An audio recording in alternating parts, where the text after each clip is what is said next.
الحمدللہ رب العالمین والصلاة والسلام علی اشرف الانبیاء والمرسلین نبینا محمد وعلی آلہ واصحابہ اجمعین، اما بعد۔ آج ہمارے پاس صوفیہ کے جو عقائد ہیں، یہ موضوع ہے انشاءاللہ۔ ان کے عقائد و نظریات اور ان کے ہاں جو ولایت کے درجات ہیں اور کشف سے کیا مراد ہے، یعنی کشوفات کن چیزوں میں یہ مراد لیتے ہیں، یہ انشاءاللہ آج کے لیکچر میں ہم پڑھیں گے، اور اس کے ساتھ ہی ہم ان کے جو تعارف ہے اس کا اختتام کریں گے، اور اس کے بعد انشاءاللہ دیگر جو فرقے ہیں ان کا ہم تعارف کریں گے۔ تو آج کے جو موضوعات میں پہلا موضوع ہمارے پاس ہے وہ ان کے عقائد اور ان کے چند افکار ہیں جن کو ہم پڑھیں گے۔ سب سے پہلے اللہ تعالیٰ کی ذات کے متعلق صوفیہ کا عقیدہ کیا ہے؟ تو اس بارے میں آپ جانتے ہیں کہ اللہ رب العالمین کے بارے میں جو اہل سنہ اور سلف صالحین کا عقیدہ ہے وہ واضح ہے بالکل، اور تمام جو فقہی مسالک ہیں وہ ان کی نسبت امام ابو حنیفہ کی طرف ہو، امام شافعی کی طرف ہو، یا امام احمد اور امام مالک کی طرف ہو، متقدمین جتنے بھی ہیں، یعنی متقدمین عقائد کے اعتبار سے کوئی اتنا بڑا ان میں اختلاف نہیں ہے، اور بلکہ وہ سب اس بات پہ متفق ہیں کہ اللہ تعالیٰ کائنات کا خالق مالک الاحد الصمد ہے، اور وہ اپنے عرش پر مستوی ہے، اور باوجود اس کے کہ اللہ تعالیٰ اپنے عرش پر مستوی ہے، اللہ تعالیٰ اپنی مخلوق کے قریب بھی ہے، اللہ تعالیٰ اپنی مخلوق کے ساتھ بھی ہے، ذات کے اعتبار سے اپنے عرش پر ہے، لیکن اپنے علم، قدرت، سمع، بصر اور احاطہ کرنے کے اعتبار سے وہ اپنی مخلوق جو ہے اس کے ساتھ ہے۔ اور اللہ تعالیٰ کی معیت جو ہے آپ جانتے ہیں، قرآن کریم کے اندر آیات میں مختلف قسم کی اللہ تعالیٰ کی معیت کا بیان ہوا ہے۔ ایک معیت عامہ ہے، ایک معیت خاصہ ہے، اور ایک معیت عامہ تو خاصۃ الخاصہ ہے۔ تین طرح کی معیت کا اللہ تعالیٰ نے قرآن کریم کے اندر اثبات کیا ہے۔ معیت عامہ جو ہے اس کے اندر اللہ تعالیٰ کا تمام مخلوقات کا احاطہ کرنا مراد ہے، اور وہ قرآن کریم میں اللہ تعالیٰ نے کچھ یوں بیان کیا، وَهُوَ مَعَكُمْ أَيْنَمَا كُنْتُمْ وَهُوَ مَعَكُمْ أَيْنَمَا كُنْتُمْ، کہ وہ اللہ تمہارے ساتھ ہے تم جہاں کہیں بھی ہوتے ہو۔ اور معیت خاصہ سے مراد اللہ تعالیٰ کا اپنے متقین اور مومن بندوں کے ساتھ ہونا، یعنی ان کی مدد کرنا، ان کی حفاظت کرنا، ان کی نصرت اور تائید کرنا، اور دشمن پر ان کو غلبہ دینا، دشمن پر فتح دینا، یہ مراد ہے۔ اور یہ قرآن کریم میں اللہ تعالیٰ فرماتا ہے ان اللہ مع الذین اتقوا والذین هم محسنون، ان اللہ مع الذین اتقوا والذین هم محسنون۔ اس آیت میں اللہ تعالیٰ نے اہل تقوی اور اہل ایمان کے ساتھ اپنی معیت کو بیان کیا ہے، اور تیسری معیت اللہ تعالیٰ کی خاصۃ الخاصہ ہے، جس کو قرآن کریم میں دو مقامات پہ تو واضح طور پر بیان کیا گیا ہے۔ جیسے موسیٰ علیہ السلام کو جب بنی اسرائیل نے کہا کہ انا لمدرکون، کہ ہم تو پکڑ لیے گئے یا ہمارا تو ادراک ہو چکا ہے، تو اس وقت موسیٰ علیہ السلام نے کہا تھا کہ ان معی ربی سیہدین، ان معی ربی سیہدین۔ انہوں نے یہ نہیں کہا ما ان معنا ربنا سیہدین اور سیہدینا، بلکہ انہوں نے معیت خاصۃ الخاصہ کو ذکر کیا ہے کہ اللہ اپنے رسولوں کو، خاص سے خاص بندوں کو اللہ تعالیٰ کبھی ضائع نہیں ہونے دیتا اور ان کی حفاظت کرتا ہے۔ اور نبی کریم علیہ السلام نے بھی اپنے یار غار صدیق اکبر رضی اللہ تعالیٰ عنہ کو بھی کہا تھا، جب انہوں نے کہا تھا کہ اللہ کے رسول اگر دشمن اپنے قدموں کی طرف دیکھ لیں، لا ابصرنا، تو ہمیں دیکھ لیں گے، تو آپ نے فرمایا لا تحزن ان اللہ معنا ما ظنک باثنین اللہ ثالثہما، ما ظنک باثنین اللہ ثالثہما، کہ آپ کا ان دو کے بارے میں ابو بکر کیا گمان ہے کہ جن کے ساتھ تیسرا اللہ ہو۔ تو اس طرح کے دلائل سے یہ لوگ جو ہیں وہ استدلال کر کے کہتے ہیں کہ اللہ تعالیٰ جو ہے وہ ہر جگہ موجود ہے، اور دنیا کی ہر چیز جو ہے وہ اللہ تعالیٰ کے وجود کا ہی اصل میں مظہر ہے، اور اس طرح کے دلائل جو ہیں وہ اللہ تعالیٰ کو وجود کے اعتبار سے جو ہر جگہ مانتے ہیں وہ اس طرح کے ہی دلائل سے وہ استدلال کرتے ہیں۔ لیکن ہم کہتے ہیں کہ اگر ہم ان نصوص کو اس تقسیم کے مطابق اگر ہم سمجھتے ہیں تو میرے خیال میں مسئلہ کوئی بڑا نہیں۔ تو ہم جس موضوع سے اصل میں آغاز کیا تھا وہ یہ ہے کہ اللہ تعالیٰ، اہل سنہ کا یہ عقیدہ ہے کہ اللہ تعالیٰ اپنی ذات کے اعتبار سے اپنے عرش پر مستوی ہے، اور اللہ تعالیٰ کا اپنے عرش پر مستوی ہونا، مخلوقات سے مباین اور عالی ہونا، اور ساتھ اس کا بندوں کے ساتھ بھی ہونا، یہ آپس میں متعارض نہیں ہے، یہ آپس میں متعارض نہیں ہے کہ ہم اس کو کہیں کہ اللہ تعالیٰ کے حق میں اس کا اس بات نہیں ہو سکتا، کیونکہ عموماً جن لوگوں کے ہاں اس میں تعارض پایا جاتا ہے، جیسا کہ یہ صوفیہ اور اس طرح کے لوگ جو اللہ تعالیٰ کے وجود کی اللہ تعالیٰ کے وجود کو ہر چیز کے اندر مانتے ہیں اور ہر جگہ مانتے ہیں، ان لوگوں کو اصل میں اللہ تعالیٰ کی ذات اس انداز میں جیسے سمجھنا چاہیے سمجھ ہی نہیں آئی۔ حالانکہ یہ دعویٰ کرتے ہیں کہ ہم اللہ تعالیٰ کو بہت زیادہ سمجھنے والے ہیں اور ہمارے سامنے کشوفات ہوتے ہیں اور پتہ نہیں کیا کیا چیزوں کا دعویٰ کیا جاتا ہے، لیکن حقیقت میں اللہ تعالیٰ کو انہوں نے سمجھا ہی نہیں ہے۔ اگر اللہ تعالیٰ کو سمجھ لیں تو کبھی بھی ایک مومن مسلمان کے دل و دماغ کے اندر یہ کبھی بھی تشبیہ نہیں آتی اور کبھی بھی یہ اشکال پیدا نہیں ہوتا کہ کیسے اللہ تعالیٰ اپنے عرش پر مستوی بھی ہو اور اپنے بندوں کے قریب بھی ہو اور اپنے بندوں کے ساتھ بھی ہو۔ دیکھیے، جب پہلی بات تو یہ ہے کہ اللہ رب العالمین نے اپنے لیے جب ان دونوں چیزوں کو جمع کیا ہے کہ میں عالی بھی ہوں، بلند بھی ہوں، جہت علوم میں بھی ہوں، اپنے عرش پر مستوی بھی ہوں، اللہ تعالیٰ فرماتا ہے، اور ساتھ اپنے بندوں کے قریب بھی ہوں۔ جب اللہ تعالیٰ نے خود ثابت کیا ہے تو پھر عقل کا کیا اس میں عمل دخل ہے کہ عقل کہے کہ میرے سمجھ کے اندر یہ چیزیں نہیں آتی؟ اللہ تعالیٰ نے جب خود اس چیز کا اس بات کیا ہے تو پھر عقل کون ہوتی ہے جو اس کو تسلیم نہیں کرتی، اور مسلمان وہ پھر کون سا ہے کہ جو اس کو تسلیم نہیں کرتا؟ اللہ تعالیٰ نے اپنے آپ کو عرش پہ مستوی بھی کہا ہے، اپنے آپ کو جہت علوم میں بھی کہا ہے، تمام مخلوقات سے اللہ تعالیٰ عالی ہے۔ اور اگر ہم کہیں گے کہ یہ دونوں چیزوں کو جمع کرنا ممکن نہیں، کیسے اللہ عالی بھی ہو اور پھر وہ مخلوقات کے ساتھ اور ان کے قرب میں بھی ہو، قریب بھی ہو؟ ہم کہیں گے کہ پہلی بات تو یہ ہے کہ دنیا میں یعنی مخلوقات کے اندر اس کی مثال موجود ہے، مخلوقات کے اندر اس کی مثال موجود ہے کہ مخلوقات میں سے بھی کچھ مخلوقات ایسی ہیں جو باوجود بلند ہونے کے وہ ہمارے ساتھ ہوتی ہیں، ایسے لگتا ہے کہ جیسے ہمارے ساتھ ہے، جیسا کہ چاند ہے، سورج ہے، یہ چیزیں بلندی پر ہیں، زمین سے ہزاروں جو ہے وہ میل کے فاصلے پر ہیں، لیکن اس کے باوجود بھی یہ ہمیں ایسے لگتا ہے جب ہم چلتے ہیں جیسے ہمارے ساتھ جو ہے یہ چل رہے ہیں۔ تو اللہ رب العالمین کی ذات تو اس سے بھی زیادہ بلند اور اس سے بھی زیادہ عظیم ذات ہے۔ تو اللہ رب العالمین جو ہے وہ بھی تو اپنے بندوں کے ساتھ اور اپنے بندوں کے قریب ہے، باوجود اس کے جو اپنے عرش پر مستوی ہے۔ اور دوسری بات یہ ہے کہ اگر یہ بندوں کے حق میں، مخلوق کے حق میں نہ بھی ممکن ہو تو اللہ تعالیٰ کے حق میں ممکن ہے، کیونکہ اللہ تعالیٰ کی مثل دنیا میں کوئی چیز نہیں۔ جب اللہ تعالیٰ کی مثل دنیا میں کوئی چیز نہیں ہے تو پھر ہم قیاس کیوں کریں مخلوق پر؟ عموماً یہ بیماری اور یہ کیڑا میں اس کو کہتا ہوں، ان کے دماغ میں تب یہ کھٹکتا ہے، تب بھاگتا ہے کہ جب یہ فوراً تشبیہ دماغ میں لے کے آتے ہیں۔ ہم کہتے ہیں کہ جب انسان تشبیہ نہ لے کر آئے، کیونکہ تشبیہ کا تک ہی نہیں بنتا، یہاں تشبیہ کا یہاں کوئی میدان ہی نہیں ہے۔ بڑی عجیب بات ہے کہ جب بھی اللہ تعالیٰ کی صفات کی بات ہوتی ہے تو فوراً اپنے دماغ میں یہ تشبیہ والا کیڑا اس کو جگا لیتے ہیں، فوراً تشبیہ لے کر آتے ہیں، وہ سمجھتے ہیں کہ ہم اس کے بغیر ان صفات کو سمجھ نہیں سکتے۔ تو جب انسان دماغ کے اندر تشبیہ لے کر آئے گا تو پھر یہی عقائد، اس قسم کے کفریہ اور الہاد پر مبنی عقائد ہی سامنے آئیں گے۔ اللہ تعالیٰ کی صفات کے بارے میں تشبیہ دماغ کے اندر لانے کی حاجت و ضرورت نہیں ہے اور نہ ہی اس کی گنجائش ہے، کیونکہ اللہ کی مثل موجود ہی دنیا میں کوئی۔ تشبیہ اس چیز کی لائی جاتی ہے جس کی کوئی مشبہ بھی ہی ہو، جس سے تشبیہ دی جاتی ہو یا اس کی مثل کوئی ہو۔ اللہ تعالیٰ نے جہاں اپنی صفات کا اس بات کیا ہے، اللہ تعالیٰ کو پتا تھا کہ کچھ لوگ ایسے آئیں گے کہ جن کے قلوب و اذہان کے اندر مرض اور بیماری ہوگی، وہ ان چیزوں کو سمجھ نہیں پائیں گے، اس وجہ سے اللہ تعالیٰ نے نفی کو پہلے مقدم کیا ہے۔ تشبیہ کی نفی اور مثل کی نفی کو اللہ نے پہلے مقدم کیا، لیسا کمثلہ شیء۔ حالانکہ اصل اسلوب یہ کہ پہلے اس بات ہو بعد میں نفی ہو، لیکن چونکہ وہم دل کے اندر آ سکتا تھا، ذہن کے اندر شکوک و شبہات آ سکتے تھے، اس وجہ سے اللہ تعالیٰ نے پہلے نفی کو مقدم کیا کہ میری مثل کوئی نہیں،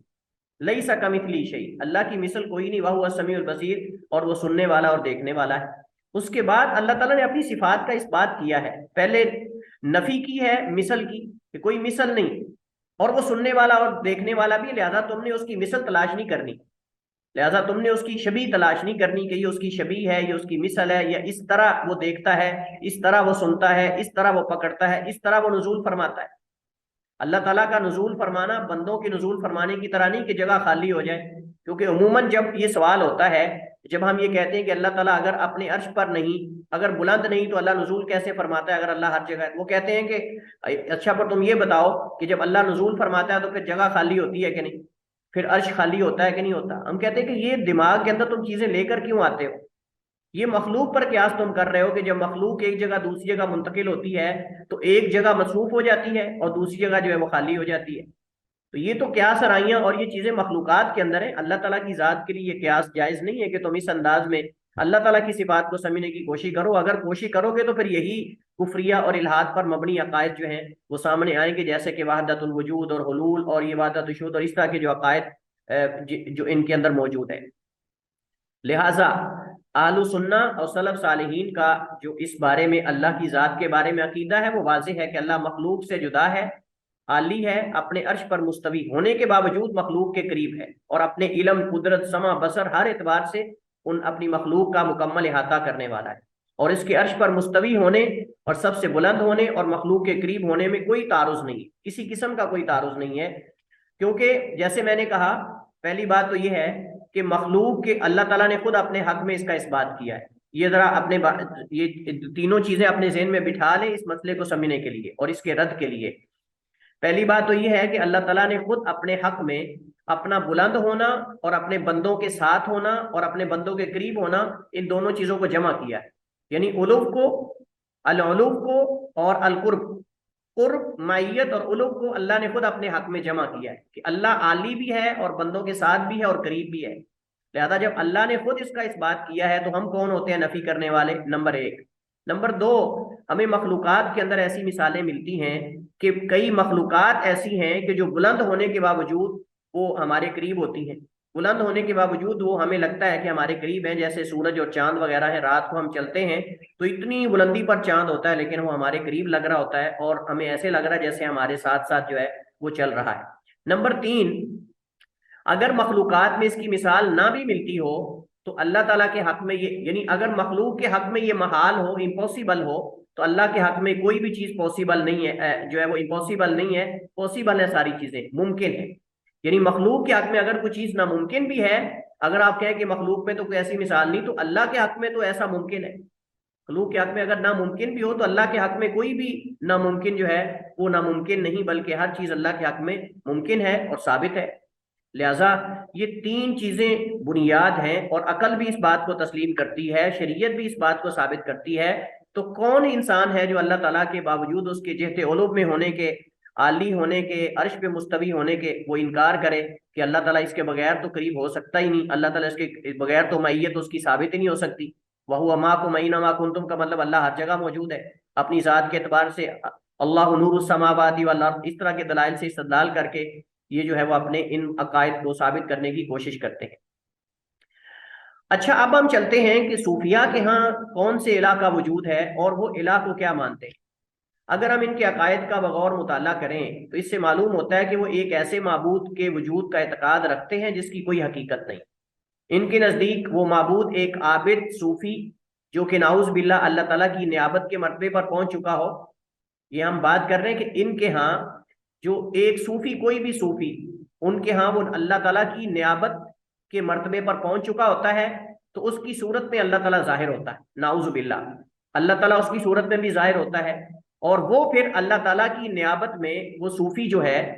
وہ شیخ طریقے کا جو بھی ہے، وہ معاملات کی تدبیر کرتا ہے، تمام غیبی امور پر دسترس رکھتا ہے اور ہمہ وقت اللہ تعالیٰ کو دیکھتا ہے، کبھی نوجوان کی صورت میں تو کبھی کھانے پینے والی اشیاء کی صورت میں جلوہ گر ہوتا ہے، والعیاذ باللہ۔ یہ ان کے یہاں ایسے الہ کا تصور ہے، ان کے یہاں ایسے الہ کا، ہم تو بھائی ایسے الہ کو نہیں مانتے، ہم تو ایسے الہ کو نہیں مانتے کہ جو کبھی صوفی کی شکل میں آئے، کبھی کسی حیوان کی شکل میں آئے، کبھی وہ کسی کھانے والی چیزوں کی شکل میں آئے، کبھی وہ گوبھی کی شکل میں آئے، کبھی وہ مٹر کی شکل میں آئے، والعیاذ باللہ، کبھی وہ کتے خنزیر کی شکل میں آئے۔ ہم ایسے الہ کو نہیں مانتے، ہم تو اس الہ کو مانتے ہیں جو اپنے عرش پر مستوی ہے، جو اپنے عرش پر مستوی ہے، اور جس کا اللہ تعالیٰ نے، نبی کائنات نے خود اس بات کیا ہے، الرحمن علی العرش استویٰ۔ اور نبی علیہ السلام نے جب اس لونڈی سے پوچھا تھا این اللہ، اللہ کہاں ہے، تو اس نے کہا تھا فی السماء، اللہ آسمان میں ہے۔ ان سے زیادہ تو وہ لونڈی اور وہ جو عورت تھی وہ زیادہ اللہ تعالیٰ کو سمجھتی تھی، وہ زیادہ، یہ جو دعویٰ کرتے ہیں کہ ہم اللہ تعالیٰ کو اتنا پہچانتے ہیں کہ ہم تمام پردے ہمارے آگے سے ہٹا دیے جاتے ہیں، اور یہ ہے فلاں ہے، معرفت کی باتیں ہیں، ہم کہتے ہیں کہ ان جاہلوں سے تو وہ عورت بہتر تھی جو لونڈی ہو کر جانتی تھی کہ اللہ اپنے عرش پر مستوی ہے، اللہ اپنے عرش پر تمام مخلوقات سے عالی، آسمانوں کے اوپر ہے۔ فی السماء کا معنی علی السماء ہے، فی السماء کا معنی علی السماء ہے۔ تو ہم تو ایسے معبود کو مانتے ہیں، ہم تو ایسے الہ کو مانتے ہیں جو اپنے عرش پر مستوی ہے، جو اپنے عرش پر مستوی۔ ہم ایسے الہ کو نہیں مانتے کہ جو ان کے بقول ایک صوفی کے اندر بھی آ جاتا ہے، کھانے والی چیزوں کے اندر بھی آ جاتا ہے، نوجوان کی شکل کے اندر بھی آ جاتا ہے، اور یہ نوجوانوں کے بارے میں بڑے عجیب و غریب قسم کے ان کے ہاں شگوفے ہیں جن کو یہاں ذکر کرنا میں مناسب نہیں سمجھتا۔ تو والعیاذ باللہ، ان کو یہاں اللہ تعالیٰ کی شان کے بارے میں اس طرح کی باتیں، ہم تو ان کے نقل کرنے کو بھی ہم اس کو مناسب نہیں سمجھتے ان چیزوں کو۔ دوسرا ان کا عقیدہ ہے حلول۔ عقیدہ حلول صوفیہ میں سے اہل غلو کے لوازمات اور ان کے نزدیک مبادیات میں سے شمار ہوتا ہے۔ تصوف کے لیے لازم ہے کہ یہ حلول کا عقیدہ رکھا جائے، لہٰذا جو شخص حلول کا عقیدہ نہیں رکھتا وہ ان کے ہاں صوفی ازم کے اندر یا اس کا بڑا شمار نہیں ہو سکتا۔ اس لیے ان کی کتب اس بارے میں نظم اور نثر کی صورت میں بھری پڑی ہے۔ آپ کو یہ حلول کا عقیدہ جو ہے وہ ان کی کتابوں کے اندر اس قدر نظر آئے گا کہ آپ سمجھیں گے گویا کہ ان کے ہاں یہ مبادیات میں سے ہے، اور ان کے ہاں ارکان ایمان اور ارکان اسلام میں جیسے رافضہ کی شیعہ کی کتب تقیہ سے بھری ہوئی ہیں، تقیہ اور ان چیزوں سے، اس طرح ان کی کتابیں جو ہیں وہ اس حلول اور ان عقائد سے، وحدت الوجود وغیرہ کے عقائد سے بھری ہوئی ہیں۔ جیسا کہ چند ایک مثالیں ہمارے سامنے آئیں۔ حلول کیا ہوتا ہے؟ حلول کی تعریف میں علماء کے مختلف اقوال ہیں۔ بعض کے نزدیک دو جسموں کا اس طرح متحد ہونا کہ ایک کی طرف اشارہ کرنے سے خود بخود ہی دوسرے کی طرف اشارہ ہو، یعنی دونوں اس قدر متحد ہو جائیں، دو جسم اس قدر متحد ہو جائیں کہ دونوں میں سے آپ ایک کی طرف اشارہ کرو تو خود بخود دوسرے کی طرف اشارہ ہوتا، جیسا کہ ارک غلاب کا غلاب میں حلول کرنا، ارک غلاب کا غلاب میں حلول کرنا، یہ بالکل ایسے ہے دو جسم ایک ہو گئے، اب وہ اس کے اندر موجود ہے اور وہ ارک غلاب بھی ہے اور وہ غلاب بھی ہے، کیونکہ آپ ارک غلاب کی طرف اشارہ کریں گے تو غلاب مراد ہوگا، اور غلاب کی طرف اشارہ کریں گے تو ارک اس کے اندر ہوگا۔ کیسا یہ فلسفہ ہے، کیسا یہ مفروضہ ہے۔ بعض کے نزدیک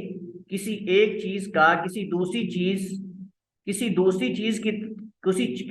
چیز کے ساتھ اس طرح خاص ہو جانا، کسی دوسری چیز کے ساتھ اس طرح خاص ہو جانا کہ دونوں میں سے کسی کی طرف اشارہ بعینی ہی دوسری کی طرف ہے۔ تقریباً یہ پہلی تعریف کے قریب ہے، یعنی کسی چیز کا کسی دوسری چیز کے ساتھ اس طرح خاص ہو جانا، جڑ جانا کہ دونوں میں سے کسی کی طرف اشارہ بعینی ہی دوسری کی طرف، تقریباً پہلی کے قریب ہے۔ بعض صوفیہ نے حلول کے لفظ کو عابد اور معبود، لاہوت اور ناسوت کے مابین صلہ کو بیان کرنے کے لیے استعمال کیا ہے۔ کہتے ہیں کہ حلول یہ ایک صلہ ہے جو عابد اور معبود کے درمیان ہے، اور لاہوت اور ناسوت یعنی جسم لاہوتی اور روح لاہوتی اور جسم ناسوتی، روح لاہوتی اور جسم ناسوتی، ان دونوں کے درمیان ذریعہ وصل ہے یا صلہ ہے، جس کا معنی یہ ہے کہ نعوذ باللہ اللہ تعالیٰ بعض مخصوص جسموں میں حلول کرتا ہے، اللہ تعالیٰ بعض مخصوص جسموں میں حلول کرتا ہے۔ اس عقیدے کی بنیاد رکھنے والے نصارہ ہیں، اور صوفیاء میں سب سے پہلا شخص حسین بن منصور الحلاج ہے۔ حسین بن منصور الحلاج، جس کا ہم پہلے بھی متعدد بار ذکر کر چکے ہیں، جس نے اسے عام کیا اور اپنے متعدد اشعار میں، نظموں میں باقاعدہ اسے بیان کیا اور کہا کہ خالق اور مخلوق کے درمیان کوئی فرق نہیں، جیسا کہ اس کا یہ کہنا ہے۔ اور یہ قصیدہ جو اس کا ہے، اس کا ایک تقریباً یہ 5 اشعار پر مشتمل ہے، میں نے بیچ میں کچھ اشعار حذف کر دیے، تو یہ تقریباً 5 کے قریب ابیات ہیں، اشعار ہیں، اور کہا جاتا ہے کہ انہی اشعار کی وجہ سے خلیفہ عباسی نے اس حلاج کو سولی پر لٹکایا تھا، اسی وجہ سے اس کو سولی پہ چڑھنا پڑا، اور پھر بھی یہ نہیں مانتا تھا، کہتا میں جو کہہ رہا ہوں میں صحیح کہہ رہا ہوں۔ تقریباً 316 ہجری میں خلیفہ عباسی نے اس کو جو ہے وہ بغداد میں غالباً اس کو جو ہے وہ انہی اشعار کی وجہ سے سولی پہ چڑھایا تھا، اور اس کو قتل کر دیا گیا تھا انہی اشعار کی وجہ سے، کیونکہ یہ کفر اور الحاد پر مبنی اشعار ہے۔ آئیے ذرا سنیے کیا کہتا ہے۔ کہتا ہے انا من احوی ومن احوا انا من احوی وانا من احوا انا نحن روحانی حللنا بدنا فاذا ابصرتنی ابصرته واذا ابصرته ابصرتنا ایها السائل عن قصتنا لو ترانا لم تفرق بیننا روحه روحی وروحی روحه۔ سنیے ذرا، ایها السائل عن قصتنا لو ترانا لم تفرق بیننا روحه روحی وروحی روحه ومن رأى روحین حلت بدنا۔ اب ذرا ہم ان کا ترجمہ کرتے ہیں۔ کہتا ہے انا من احوی ومن احوا انا، میں ہی بٹکنے والا اور میں ہی بٹکانے والا ہوں، یعنی مراد دونوں سے مراد ایک ہے، بٹکنے والا بٹکانے والا ایک ہی مراد ہے۔ نحن روحانی حللنا بدنا، ہم اصل میں 2 روحیں ایک بدن میں شامل ہو گئی، ہم اصل میں 2 روحیں ایک بدن میں حائل ہو گئی، مطلب شامل ہوگی، مطلب مرج ہو گئی ایک دوسرے کے اندر. فَإِذَا أَبْصَرْتَنِي أَبْصَرْتَهُ، اس قدر ایک دوسرے کے اندر ہم مل گئے، متحد ہو گئے. یہ پہلی تعریف جو ہم نے کی نا حلول کی، اس کے مطابق ہے یہ. تو کہتا ہے کہ آپ جب فَإِذَا أَبْصَرْتَنِي أَبْصَرْتَهُ، جب آپ مجھے دیکھیں گے، اس قدر دونوں روحیں متحد ہو گئی ہیں کہ آپ اس کو بھی دیکھ رہے ہیں، مجھے دیکھ رہے ہیں تو اس کو بھی دیکھ رہے ہیں. وَالْعِيَاذُ بِاللَّهِ، مراد اللہ تعالیٰ کی ذات ہے. وَإِذَا أَبْصَرْتَهُ أَبْصَرْتَنَا، اور جب اسے دیکھ رہے ہو گویا کہ ہم مجھے دیکھ رہے ہو، ہمیں دیکھ رہے ہو. آگے کہتا ہے أَيُّهَا السَّائِلُ عَنْ قِصَّتِنَا، ہمارے قصے کے بارے میں سوال کرنے والے، پوچھنے والے، حقیقت یہ ہے کہ لو ترانا لم تفرق بیننا، اگر آپ ہمیں دیکھو تو آپ فرق نہیں کر سکو گے کہ یہ خالق کون ہے اور مخلوق کون ہے، یعنی عابد کون ہے معبود کون ہے، آپ یہ فرق نہیں کر سکو گے. روحہ روحی و روحی روحہ، اس کی روح میری روح ہے اور میری روح اس کی روح ہے. من رآ روحین حلت بدنا، جس نے دیکھا دو روحوں کو، حلت بدنا، جو ایک بدن میں حائل ہو گئی ہیں اور حلول کر گئی ہیں. انا للہ و انا الیہ راجعون. اور یہ جناب عقیدہ ہے اس حسین بن منصور الحلاج کا، جو کہ صوفیاء کے سربراہوں میں، سرغنہ میں اور بانیوں میں شمار ہوتا ہے. اور یہ متعدد کتابوں میں ہے اور کثرت سے نقل کیا جاتا ہے. یہ نہیں کہ اس کو کہیں کہ ایسے ان کی طرف نسبت ہے، بلکہ باقاعدہ اگر آپ اس کی حالات زندگی جو تراجم کی کتابیں ہیں تاریخ کی، اس میں پڑھیں گے تو اس کے قتل کا سبب جب بتایا جائے گا تو انہی اشعار کو بتایا جائے گا کہ یہی اشعار اور ابیات جو ہیں، یہ قصیدہ، اس وجہ سے اس کو قتل کیا گیا اور سولی پہ چڑھایا گیا خلیفہ عباسی کی. اور اس کا مقدمہ جس نے لڑا تھا، مطلب اس کے خلاف جس نے مقدمہ دائر کیا تھا، وہ داؤد ظاہری ہے، وہ امام داؤد ظاہری ہے، جن کے بعد میں امام ابن حزم ظاہری نے جو ہے وہ آگے ان کے مسلک کو لے کے چلے ہیں. تو داؤد ظاہری نے اس کو لاجواب کر دیا تھا. امام داؤد ظاہری نے اس کو خلیفہ عباسی کے سامنے، قاضی کے سامنے لاجواب کر دیا تھا، اور اس کے بعد کوئی جواب نہیں تھا. وہاں اس کو ماننا پڑا تھا کہ واقعی یہ اشعار ایسے ہیں. بہرحال وہ کہتا تھا میں جس چیز کا اعتقاد رکھتا ہوں میں صحیح ہوں اور تم سمجھ نہیں پاتے. یہی باتیں جب ہم کرتے ہیں نا کہ یہ باتیں حقیقت میں اللہ کے ساتھ شرک ہیں اور کفر ہے، تو کہتے ہیں آپ اصل میں جو جس لیول پر جا کے صوفیاء سمجھ رہے ہوتے ہیں، آپ اس لیول پہ جا کے نہیں سمجھ سکتے. یہ گہرائی کی باتیں ہیں، راز کی باتیں ہیں، یہ پہنچی سرکاریں کر سکتی ہیں، آپ ان چیزوں کو نہیں سمجھ سکتے. اور آپ دیکھ لیں، آپ یقیناً یہ دیکھیں گے انہی اشعار کا ترجمہ اگر آپ صوفی سے کروائیں گے تو وہ اس کو توحید بنا کے پیش کرے گا، اس انداز میں کرے گا کہ وہ کہے گا کہ آپ جو ہے وہ ان چیزوں کو نہیں سمجھ پاتے، یہ حقیقت میں توحید ہے. اس کے بغیر تو انسان کی توحید مکمل ہی نہیں ہوتی، والعیاذ باللہ. حلول کے قائل صوفیاء دو طرح کے ہیں. ایک تو وہ ہیں پہلی قسم جو خاص حلول کے قائل ہیں، اور دوسرے وہ ہیں جو عام حلول کے قائل ہیں، جنہوں نے حلول بعض لوگوں کے ساتھ خاص کیا ہے، جیسا کہ نصارہ نے عیسیٰ علیہ السلام کے ساتھ، رافضہ میں سے خطابیہ نے امام جعفر صادق رحمہ اللہ کے ساتھ، اور سبعیہ نے علی رضی اللہ تعالیٰ عنہ کے ساتھ حلول کو خاص کیا. تو اسی طرح ان میں سے بھی بعض کے اندر حلول کے قائل تھے، اور یہ کہتے ہیں خاص قسم کا حلول. اور یہ آپ کو یاد ہوگا، ہم نے نصارہ کے اندر بھی حلول کی دو قسمیں پڑھی تھی، اور ہندوؤں کے اندر بھی، بدھ مت کے اندر بھی آپ جانتے ہیں کہ حلول کی اسی طرح ہی دو اقسام ہیں. اور یہ جتنے بھی گمراہ عقائد ہیں یہ حقیقت میں ان گزشتہ مذاہب سے ہی لیے جاتے ہیں. دوسرا حلول عام ہے، یعنی دوسرا گروہ ایسا ہے ان میں سے جو عام حلول کا قائل ہے. ان کے نزدیک اللہ تعالیٰ نعوذ باللہ ہر چیز میں حلول فرماتا ہے، اور وہ اپنی ذات کے اعتبار سے ہر جگہ ہے، جیسا کہ بستامی وغیرہ کے بعض اقوال، اس کی مثالیں اس کے اقوال میں گزر چکی ہیں. آپ کو یاد ہوگا کہ نہیں، وہ اس نے کہا تھا کہ اللہ تعالیٰ نے مجھے اپنے سامنے کھڑا کیا اور کہا کہ مخلوق دیکھنا چاہتی ہے، اور میرے اوپر جو ہے وہ الہی فیضان کیا اور اپنی قدرت کا فیضان کر دیا اور فلاں ہوا. وہ پیچھے ہم ساری چیزیں پڑھ چکے ہیں، تو اس کے اندر وہ حلول کی تو صورت ہے، اور کیا ہے. تیسرا عقیدہ وحدت الوجود. یہ بھی ایک الہادی عقیدہ ہے جو بعض موجودات میں حلول کے اعتقاد کے بعد پیدا ہوتا ہے. پہلا مرحلہ حلول کا ہے اور حلول کے بعد وحدت الوجود کا ہے. اور اس کا خلاصہ یہ ہے کہ کائنات میں کوئی چیز بھی نہیں مگر وہ اللہ تعالیٰ ہے.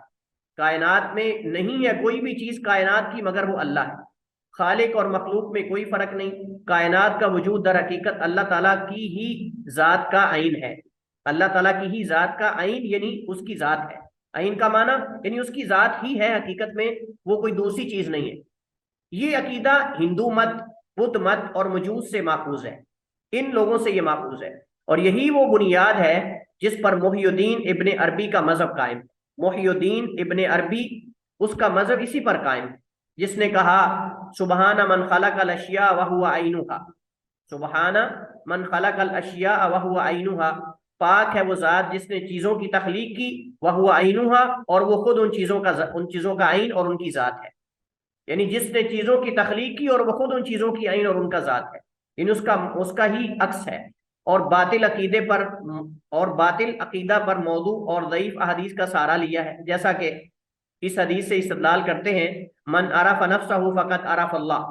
من عرف نفسہ فقط عرف اللہ، جس نے اپنے آپ کو پہچان لیا اس نے در حقیقت اللہ کو پہچان لیا۔ اب اگر اس کی تشریح آپ ان سے پوچھیں تو کہیں گے ہم یہ مراد نہیں لیتے، ہم تو یہ مراد لیتے ہیں کہ جو اپنے اوپر غور کرتا ہے وہ حقیقت میں بنانے والے کو سمجھ جاتا ہے، بنانے والے کو پہچان جاتا ہے، دل کے اندر اس کی معرفت پیدا ہوتی ہے۔ حالانکہ یہ مراد ان کی نہیں ہے، ان کی مراد یہ ہے کہ بنانے والا اگر اپنے آپ کو، یعنی انسان اگر اپنے آپ کو سمجھ لے تو حقیقت میں اللہ کو پہچان لیتا ہے، کیونکہ اس کے اندر ہی اللہ موجود ہے، نعوذ باللہ۔ اس الہادی عقیدے کے ماننے والے دو گروہ ہیں، اس الہادی عقیدے کے ماننے والے دو گروہ ہیں۔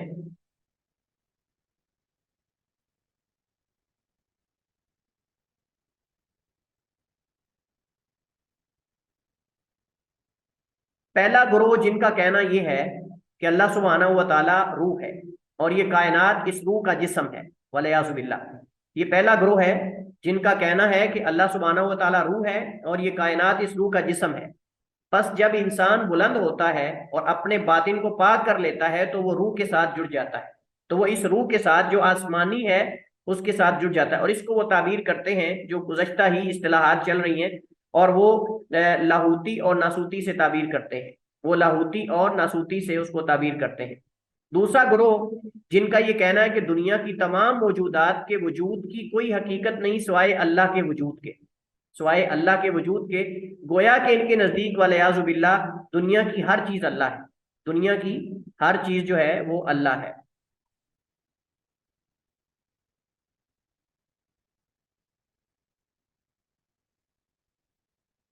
اگر آپ غور کریں تو جتنے بھی یہ اعتقادات ہیں یہ سارے باطل اور کفر اور الحاد پر مبنی ہیں، اور حقیقت میں اس میں ایک ایسی ذات کا اس بات ہے کہ جس ذات کا اللہ تعالیٰ نے اس بات نہیں کیا، ایسی صفات ہیں جو اللہ تعالیٰ نے اپنی صفات بیان نہیں کی، اور یہ اللہ تعالیٰ کی کتاب و سنت میں بیان کردہ صفات کے خلاف یہ اعتقاد اور یہ نظریات ہیں جو انہوں نے ذکر کیے ہیں۔ اس کے بعد وحدت و شہود ہے۔ وحدت و شہود جو ہے، اس عقیدے کو یہ آغاز میں باریک پردوں کے پیچھے حقائق کا مطالعہ کرنا بھی کہتے ہیں، اس عقیدے کو آغاز میں یہ باریک پردوں کے پیچھے حقائق کا مطالعہ کرنا بھی کہتے ہیں، یعنی شروع میں یہ حلول اور اتحاد کے درجے تک نہیں پہنچتا، یہ آغاز ہے، گویا کہ یہ حلول اور اتحاد کا جو درجہ ہے اس سے پہلے کا درجہ ہے، یہ آغاز ہے، اور اس کے بعد پھر حلول اور یہ ساری چیزیں ہوتی ہیں۔ اور وہ کب ہوتی ہیں؟ ہم نے پچھلے لیکچر میں آخری جو چیزیں پڑھی تھی وہ فنا فی اللہ والی، جو فنا کا عقیدہ ہے نا ان کے ہاں، وہ تقریباً وحدت و شہود کے قریب ہے، بعد اسی کو ہی وحدت و شہود اور فنا کا عقیدہ دیتے ہیں، یعنی وحدت و شہود اور فنا جو ہے وہ حقیقت میں جو ہے وہ ایک ہی چیز کا نام ہے۔ تو یہ آغاز ہے، یہ آغاز ہے جس کے اندر پھر جو ہے وہ باریک پردوں کے پیچھے حقائق کا مطالعہ کرنا، اور پھر اس کے بعد حلول اور یہ ساری چیزیں جو ہیں وہ سامنے آتی ہیں۔ تو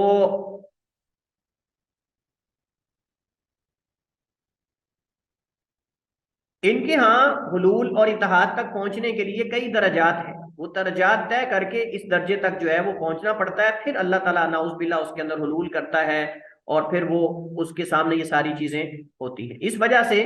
جب تجانی سے اس بارے پوچھا گیا تو اس نے کہا شیخ واصل وہ ہوتا ہے، واصل کا معنی ملانے والا یا ملنے والا، وہ ہوتا ہے جس کے لیے ذات الہی پر نظر ڈالنے اور یقینی تحقیق کے لیے تمام پردے اٹھا لیے جائیں، تمام پردے اس کے سامنے سے اٹھا لیے جائیں، تو یہ شیخ واصل کہلاتا ہے، یہ شیخ واصل جو ہے وہ کہلاتا ہے۔ شیخ واصل ان کا معنی جو آگے تک، واصل معنی ملانے والا۔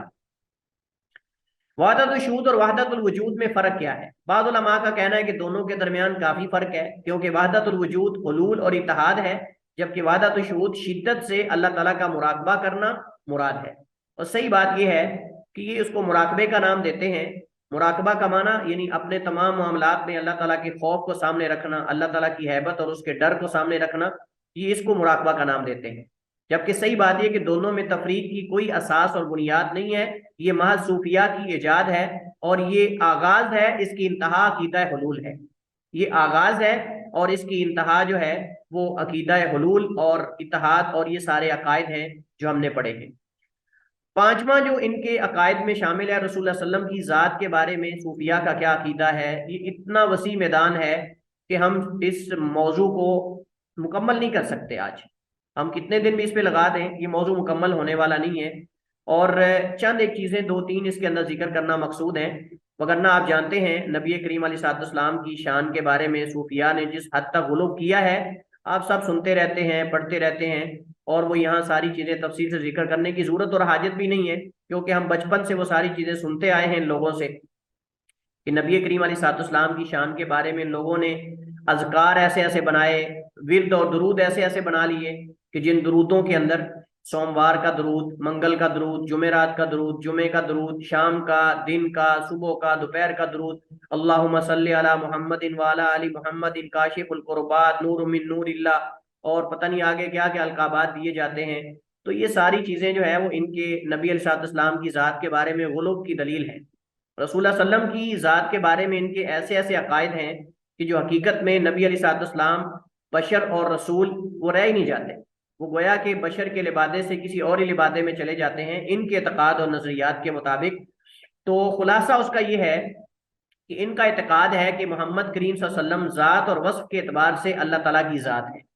ذات اور وصف ہر دو اعتبار سے اللہ تعالیٰ کی ہی ذات ہے، اور اسی کو وہ تعبیر کرتے ہیں نور من نور اللہ، اسی کو ہی وہ تعبیر کرتے ہیں نور من نور اللہ کی اصطلاح، اور اس طرح کی اصطلاحات جو ہیں وہ دیتے ہیں۔ اور اسی طرح یہ کہتے ہیں کہ مکہ سے مدینہ جس نے ہجرت کی وہ نعوذ باللہ ذات الہی تھی، مکہ سے مدینہ کی طرف جس نے ہجرت کی، مکہ سے مدینہ جس نے ہجرت کی وہ نعوذ باللہ ذات الہی ہی تھی، جس نے محمد کریم کی ذات میں تجلی کی، جیسا کہ ابن عربی نے کہا اللہم افضی صلۃ صلواتک و سلامت تسلیماتک علی اول تعیناتی المفاضتی النوع الانسانی المہاجر من مکہ کان اللہ ولم یکن معہ شیء ثانی الى المدینہ الجمع بین العبودیۃ والربوبیۃ شامل للامکانیۃ والوجودیۃ۔ کہتا ہے کہ اللہ فیضان کر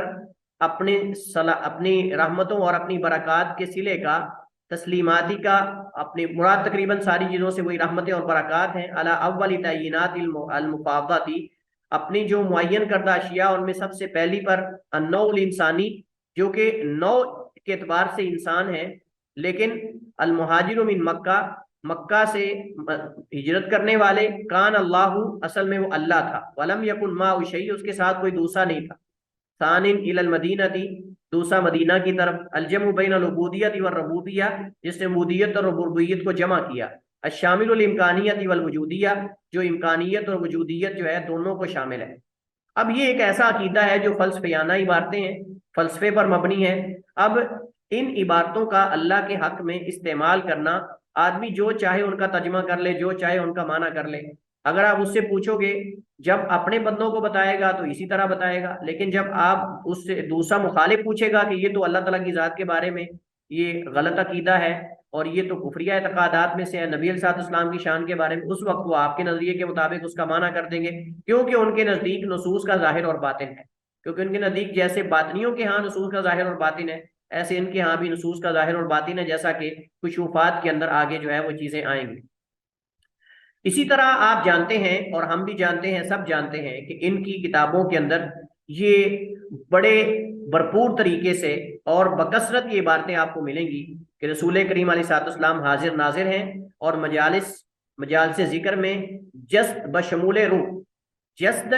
بشمول روح یعنی بدن بشمول روح حاضری فرماتے ہیں، اور وفات کے بعد وفات سے پہلے کی طرح ہی اللہ کے نبی صلی اللہ علیہ وسلم کے معمولات اسی طرح ہیں جیسے آپ زندگی میں تھے، حیات میں تھے، بس پردہ ہوا ہے، اس کے بعد اسی طرح ہی آپ ہیں، پردہ فرما گئے ہیں۔ تو اس وجہ سے جو ہے وہ کہتے ہیں کہ بس ایک پردہ ہے، باقی نبی علیہ الصلوۃ والسلام وفات کے بعد اور وفات سے پہلے کوئی فرق نہیں، دونوں زندگیوں میں برابر ہے۔ تمام موجودات محمد کریم علیہ السلام کے نور سے پیدا کرتا ہے، اور یہ استدلال کرتے ہیں حدیث جابر سے، جس کا ریفرنس دیا جاتا ہے مصنف عبد الرزاق کی طرف، ریفر کیا جاتا ہے مصنف عبدالرزاق کی طرف کہ مصنف عبدالرزاق میں جو گمشدہ جز ہے اس کے اندر ہے. آپ اندازہ کریں ذرا کہ مصنف عبدالرزاق کا ایک جز جو ہے وہ مفقود ہے، اس جز کے اندر یہ حدیث ہے کہ نبی علیہ الصلوۃ والسلام نے فرمایا کہ یہ ساری چیزیں جو ہے تیرے نبی کے نور سے، کلی کا من نوری نبی کا، تیرے نبی کے نور کا فیضان ہے، تیرے نبی کے نور سے یہ سب چیزیں پیدا کی گئی ہیں. حضرت جابر کو آپ نے فرمایا انہو نور نبی کا یا جابر، انہو نور نبی کا یا جابر، یہ تیرے نبی کا نور ہے سارا، یہ کائنات اور یہ خلقت اور یہ مخلوقات گویا کہ یہ نور سے بنائی گئی. اور وہ حدیث جو ہے، پہلی بات تو یہ ہے کہ مصنف عبدالرزاق کے جس مفقود جز کی طرف اشارہ کیا گیا ہے اس کے اس وقت جتنے بھی اجزاء موجود ہیں ان سب کے اندر اس حدیث کا وجود نہیں ہے. اور دوسری بات یہ ہے کہ اگر کوئی ایسی حدیث ہوتی تو اس حدیث کو دیگر محدثین اور ائمہ بھی اپنی کتابوں میں ذکر کرتے اور اس کا اشارہ کرتے. لیکن یہ کہنا کہ وہ ایسے جز کے اندر ہے جو گم شدہ ہے، ملتا ہی نہیں، تو آپ کو کیسے مل گیا؟ آپ کو کیسے مل گیا بھائی؟ اگر وہ گم شدہ ہے تو آپ کو کیسے مل گیا؟ کیا کسی اور نے بھی وہ حوالہ نقل کیا ہے؟ تو صحیح بات یہ ہے کہ اس حدیث کا کوئی اصل نہیں، بے بنیاد حدیث ہے. اور اس سے یہ استدلال کیا جاتا ہے کہ تمام کائنات اور موجودات جو ہیں محمد کریم کے نور سے بنائی گئی ہیں. تمام انبیاء کی تخلیق رحمت سے ہوئی اور ہمارے نبی اس رحمت کا عین اور اس کی ذات ہے. یہ لطائف المنن کے اندر ہے، کہتے ہیں کہ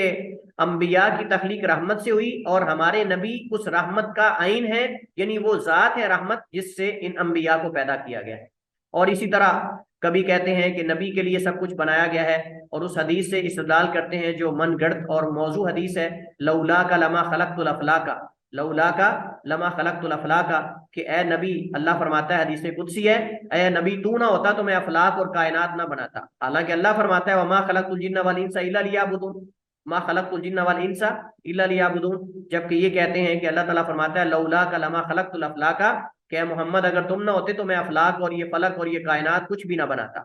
اور اسی طرح نبی کائنات علیہ الصلوۃ والسلام کے بارے میں حاضر ناظر اور عالم الغیب ہونے کا دعویٰ کیا جاتا ہے کہ اللہ کے نبی صلی اللہ علیہ وسلم عالم الغیب تھے اور آپ سب کچھ جانتے ہیں. اور بعض صوفیہ یہاں تک کہتے ہیں کہ اللہ کے نبی قبر میں زندہ ہیں اور ولیعاذ باللہ آپ پر آپ کی بیویاں پیش کی جاتی ہیں اور آپ ان سے جو ہے وہ ہم بستری بھی کرتے ہیں. انا للہ و انا الیہ راجعون. یہ سارے اعتقادات اور عقائد جو ہیں وہ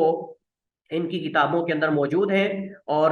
یہ ذکر کرتے ہیں اور کہتے ہیں کہ نبی علیہ الصلوۃ والسلام جو ہے وہ پردہ فرما گئے ہیں، باقی قبر کے اندر آپ سب کچھ دیکھ رہے ہیں اور آپ حاضر اور ناظر ہیں. اور نبی علیہ الصلوۃ والسلام کو اللہ کے خزانوں کا مالک قرار دیا جاتا ہے، خازن و علم اللہ، اور پتہ نہیں کیا کیا اس کے بارے میں جو ہے وہ القابات دیے جاتے ہیں جو کہ یہاں قابل ذکر نہیں ہے، اور آپ سب چیزیں یہ جانتے ہیں اور اس کا رد بھی واضح اور معلوم ہے.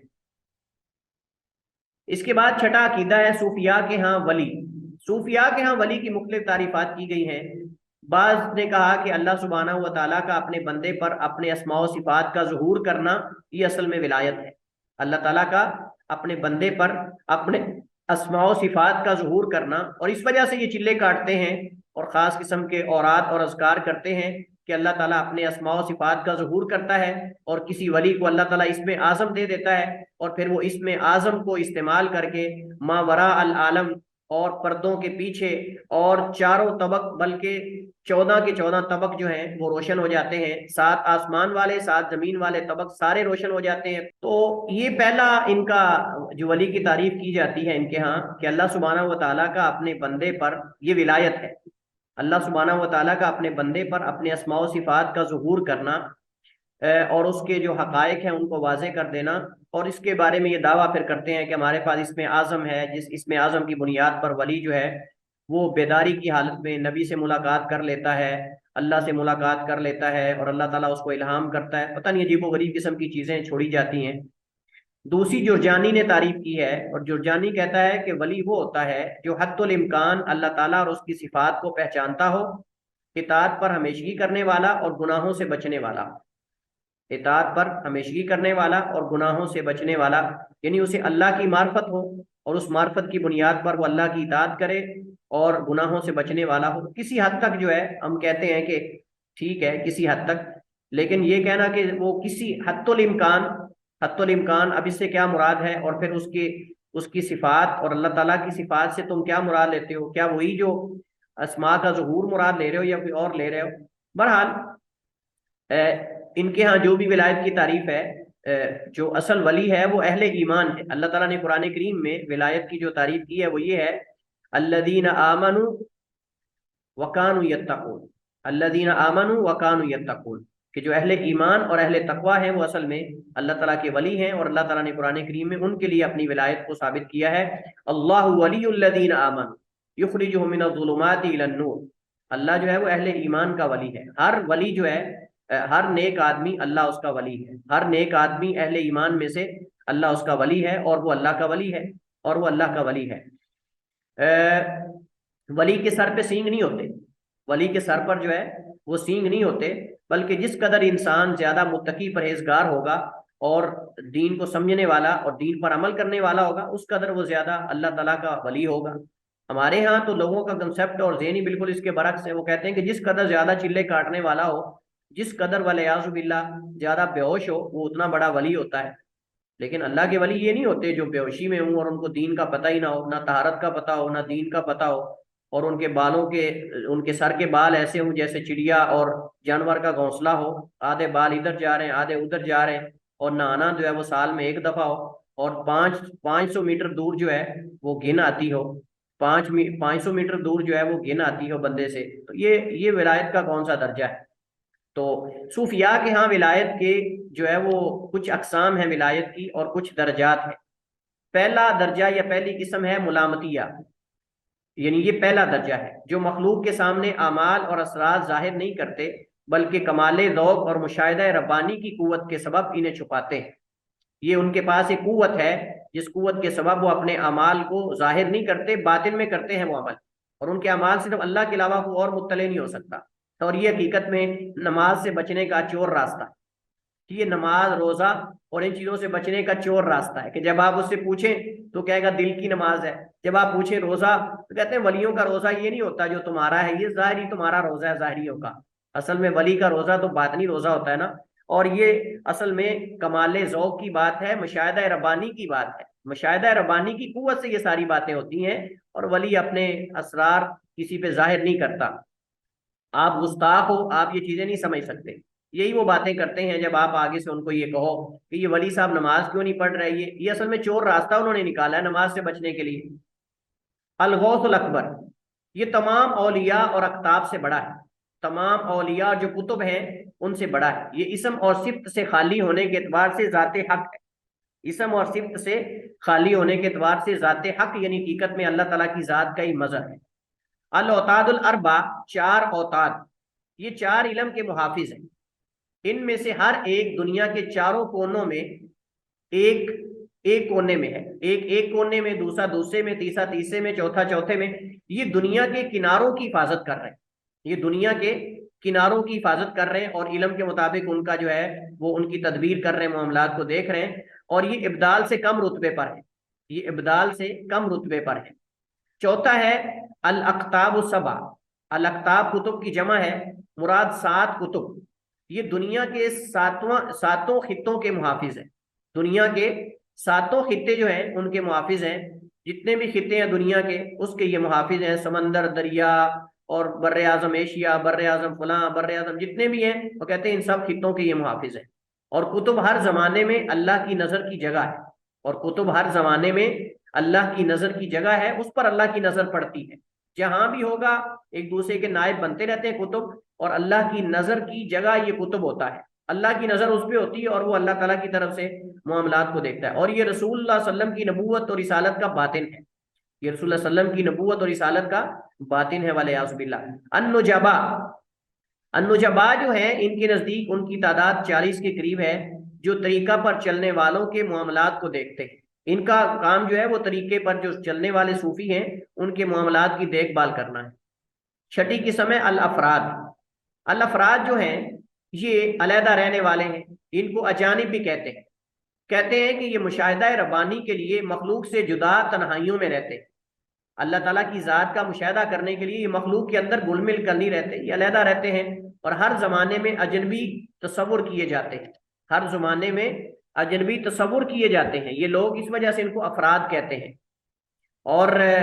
ان کے لیے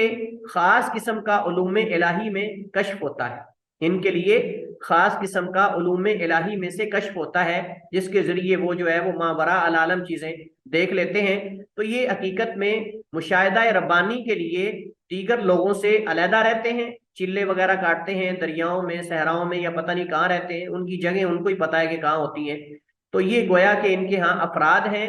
اور یہ تنہائیوں میں رہتے ہیں، اور ان کو آپ سمجھ لیں کہ غریب بھی کہہ سکتے ہیں، غریب بھی کہہ سکتے ہیں، کہ جیسے آتا ہے نا الاسلام بدا غریبا وسیعود کما بدا، اسلام جو ہے وہ غربت میں شروع ہوا اور غربت میں ختم ہوگا، یعنی چند لوگوں سے مراد یہ ہے۔ تو اس اعتبار سے اجنبی انسان کو بھی غریب کہتے ہیں۔ صوفیاء کے ہاں کشف، صوفیاء کا دعویٰ ہے کہ صوفی پر قرآن و سنت اور آثار صحابہ کے نئے نئے معنی کا انکشاف ہوتا ہے، جنہیں علماء شریعت بھی نہیں جانتے۔ اس وجہ سے ان علماء شریعت کو یہ علماء الظاہر اور علماء قراطیس کا نام دیتے ہیں، یعنی جو شریعت کے علماء اور محدثین ہیں ان کو کہتے ہیں یہ تو ظاہری علماء ہیں، یہ ظاہر کے علماء اور یہ قراطیس کاپیوں کاغذوں کے علماء ہیں، اور کہتے ہیں کہ ان کا علم جو ہے ان علماء کا یہ مردوں سے ہے، یہ مردوں سے لیتے ہیں، مطلب فوت شدگان سے، یعنی صحابہ کے اقوال، تابعین کے اقوال، تبع تابعین کے، مفسرین کے اقوال پر یہ بیٹھے ہوئے ہیں، کہتے ہیں ہم تو ڈائریکٹ اللہ تعالیٰ کی ذات سے یہ معنی لیتے ہیں۔ تو الٹا وہ تانے دیتے ہیں علماء کو، کہتے ہیں یہ ظاہری علماء قراطیس کاغذ کاپیوں کے علماء ہیں، اور یہ تو فوت شدہ علم لیتے ہیں، جو فوت ہو چکے ہیں ان کا علم لے رہے ہیں، ہم تو بلا واسطہ اللہ تعالیٰ سے جو ہے وہ اخذ کرتے ہیں۔ ان کا دعویٰ ہے کہ ان پر ایسی ایسی معلومات کا انکشاف ہوتا ہے جو کتاب و سنت میں بھی نہیں، جو کتاب و سنت میں بھی نہیں،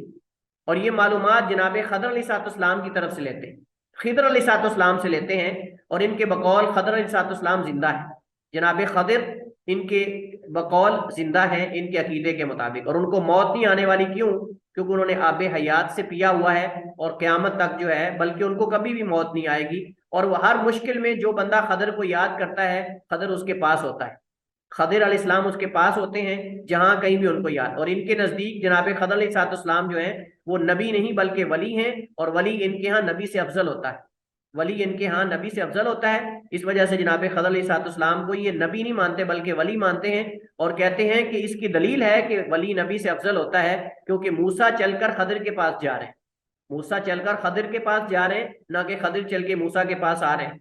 اور وہ ہمیشہ زندہ رہنے والے ہیں، کبھی ان کو موت نہیں آئے، اور اس کے دلائل اور اس پر ہم پہلے بات کر چکے ہیں جب ہم نے نواقض ایمان اور نواقض اسلام ہم نے پڑھے تھے، تو اس وقت آپ کو یاد ہو کہ نہ یاد ہو، لیکن مجھے تقریباً یاد ہے کہ ہم نے نواقض ایمان اور نواقض اسلام میں جب ہم نے کہا تھا جو شخص یہ عقیدہ رکھتا ہے کہ کوئی نبی کی شریعت سے نکل سکتا ہے اور نبی کی شریعت سے باہر رہ کر بھی عمل کر سکتا ہے اور وہ جنتی ہو جائے گا، تو یہ بھی اصل میں خارج اسلام سے ہے، اور اس کا کوئی اسلام کے ساتھ تعلق نہیں ہے، یہ نواقض ایمان اور نواقض اسلام میں سے ہے۔ تو یہ ایک بہتان ہے حقیقت میں، جو یہ کہتے ہیں کہ ان پر ایسے ایسے انکشافات ہوتے ہیں جو کسی دوسرے پر نہیں ہوتے، جو انہوں نے کئی حرام کاموں کو مباح کرنے کے لیے یہ بہتان گڑھا ہے، اور یہ دعویٰ باطنیہ کے دعویٰ کی مثل ہے کہ نصوص کا ایک ظاہر ہوتا ہے اور ایک باطن ہوتا ہے، لہذا یہ ظاہر ظاہریوں کے لیے ہے اور باطن کہتے ہیں ہمارے لیے۔ کبھی کہتے ہیں رسول اللہ صلی اللہ علیہ وسلم بیداری کی حالت میں بلا واسطہ انہیں بعض احکام بتاتے ہیں، یہ ہم نے پیچھے تجانی کے بارے میں اور کئی ان کے صوفیاء نے باقاعدہ اس کا دعویٰ کیا ہے، تجانیہ کے اندر یہ بات موجود ہے، وہ دعویٰ کرتے ہیں تجانی کے بارے میں، اور بھی کئی صوفیاء نے یہ دعویٰ کیا ہے اور آج بھی دعویٰ کرتے ہیں۔ وہ کہتے ہیں کہ جب انسان جو ہے یہ روحانیت کے درجے پر، مشاہدہ ربانی کے درجے پر پہنچ جاتا ہے، تو اس وقت بیداری کی حالت میں بلا واسطہ اللہ کے نبی آ کر انہیں احکامات بتاتے ہیں، لہٰذا ان کے لیے شریعت کے حکم سے نکلنا جائز ہے، اس بنیاد پر کہ اللہ کے نبی نے ان کو نیا حکم بتا دیا ہے، اللہ کے نبی نے انہیں نیا حکم بتا دیا ہے، اور اس چیز کے بطلان کے لیے، باطل ہونے کے لیے اسے نقل کر دینا ہی کافی ہے، اسے نقل کر دینا ہی اصل میں کافی ہے، بجائے اس کے کہ اس کا جو ہے وہ رد کیا جائے یا اس پر باقاعدہ دلائل لا کر اس کا تفصیل سے رد کیا۔ کبھی کہتے ہیں حروف مقطعات اور قصص الانبیاء کے حقائق صرف ہمیں معلوم ہے، کہتے ہیں حروف مقطعات کے معنی اور ان کی گہرائیوں میں جا کر ان کے جو اس سے مسائل کا استنباط ہے یہ ہمیں پتہ ہے۔ قصص الانبیاء وہ نہیں جو آپ قرآن میں ظاہری پڑھتے ہو، ان کے کچھ باطنی معنی بھی ہیں اور ان کے پیچھے کچھ حقائق بھی ہیں، اسرار اور راز اور حقائق یہ صوفی کے علاوہ کوئی نہیں جان سکتا۔ حروف مقطعات میں کیا ان کے اندر گہرائیاں اور کیا اس کے اندر معنی رکھے ہوئے ہیں یہ صوفیوں کے علاوہ کوئی نہیں جانتا، یہ راز کی باتیں ہیں، پہنچی سرکاریں جانتی ہیں، کوئی دوسرا انہیں نہیں جانتا۔ اس کے علاوہ آپ جو بھی دیکھیں کتابوں کے اندر یہ کشوفات اور یہ وجد اور یہ ساری چیزیں موجود ہیں، یہ کبھی ختم ہونے والی نہیں اگر ہم ان کو نقل کرتے رہیں، پڑھتے رہیں، ہم اسی پر اکتفا کرتے ہیں۔ واللہ تعالی عالم و احکم، وصلی اللہ وسلم علی نبینا محمد وعلی آلہ وصحبہ وسلم۔